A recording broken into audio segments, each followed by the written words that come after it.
Congress party ప్రజాదరణను చూడలేక కొందరు నాయకులు అవాస్తవాలు మాట్లాడుతున్నారని హన్మకొండ జిల్లా కాంగ్రెస్ నేతలు మండిపడ్డారు. వేముల శ్రీనివాస్, సోదా కిరణ్ కార్పొరేటర్లు అందరూ కబ్జాల నాయకులేనని ఆరోపించారు. కబ్జాలు చేసి వేరే వారి మీద బురద వేయడం తీవ్రంగా ఖండిస్తున్నామన్నారు. సోదా కిరణ్ చేసే అన్యాయాలు ప్రజలకు తెలియదా అని ప్రశ్నించారు. సోదా కిరణ్ విషయంలో ఒక అధికారి సస్పెండ్ అయ్యారని, హన్మకొండ జిల్లా అధ్యక్షుల మీద అవాస్తవాలు మాట్లాడుతున్నారని ఆగ్రహం వ్యక్తం చేస్తున్నారు. ముఖ్యంగా మా జిల్లా అధ్యక్షులు కాంగ్రెస్ పార్టీ అధ్యక్షులు నాయని రాజేందర్ రెడ్డి గారి మీద అవాస్తవాలు మాట్లాడడం మేము తీవ్రంగా ఖండిస్తా ఉన్నాం.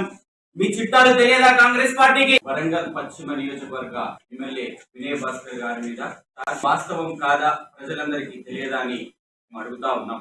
కార్పొరేటర్లు వేముల శ్రీనివాస్ గారు, సోదా కిరణ్ గారు, విద్యాసాగర్ గారు, మాజీ కార్పొరేటర్ శివశంకర్ గారు, మీరందరూ ఎలా ఉన్నదంటే మీరు చేసే పనులకు, మీరు చేసే కబ్జాలకు, మీరు చేసే వివిధ రకాల అన్యాయాలకు వేరే వారి మీద బురద చల్లడం, ముఖ్యంగా